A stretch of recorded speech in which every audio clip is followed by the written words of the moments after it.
Monsieur le proviseur, mesdames, messieurs, enseignants et non-enseignants et tous les personnels, chers amis, nous sommes dans une école où des élèves d'une trentaine de nationalités se côtoient au quotidien. Tout comme nous venons de tous les horizons, les personnes qui nous inspirent viennent de partout dans le monde. Ces dernières semaines, nous avons pensé à des icônes qui restent pour nous tous des balises. Ce qu'elles ont dit résonne en nous et fait écho à ce que nous pensons. Ce qu'elles ont fait nous encourage dans ce que nous essayons de réaliser. Et pour ce jour particulier dédié à la cause des femmes, nous avons choisi une figure afro-américaine parce que, peu importe son origine, ce qui compte ici, c'est son combat.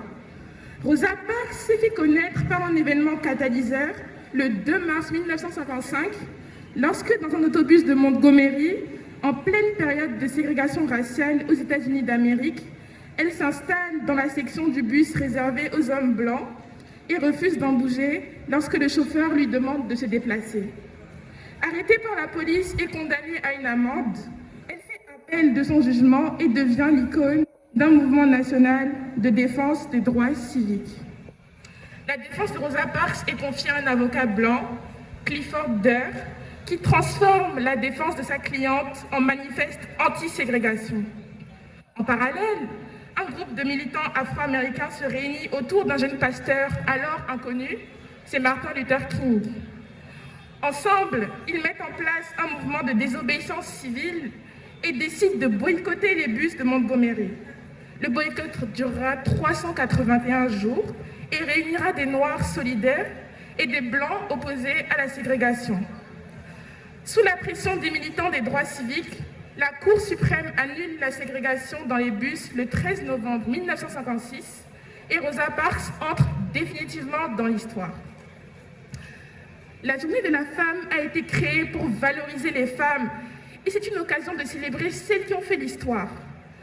Que ce soit sur le plan linguistique, culturel, ethnique, économique ou encore politique. En réalité, en choisir une seule est une tâche assez complexe car il y a énormément de femmes qui ont lutté pour l'égalité, la justice, la paix, la cause des femmes ou d'une communauté dans le monde. Rosa Parks est une femme ordinaire qui, un jour, a décidé de tout risquer pour faire évoluer les droits de sa communauté. Elle s'est assise pour que nous puissions nous lever. C'est ainsi que le révérend Jesse Jackson évoque l'action de Rosa Parks au lendemain de son décès.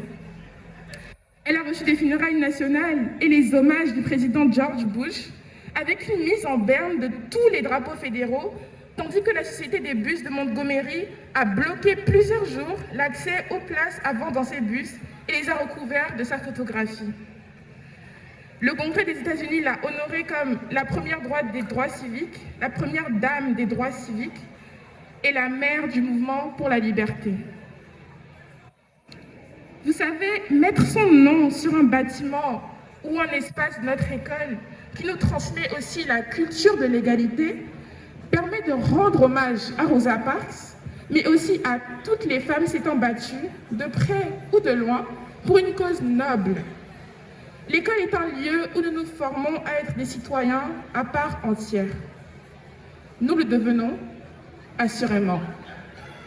Inspirons-nous des figures qui tentent de changer le monde. Merci.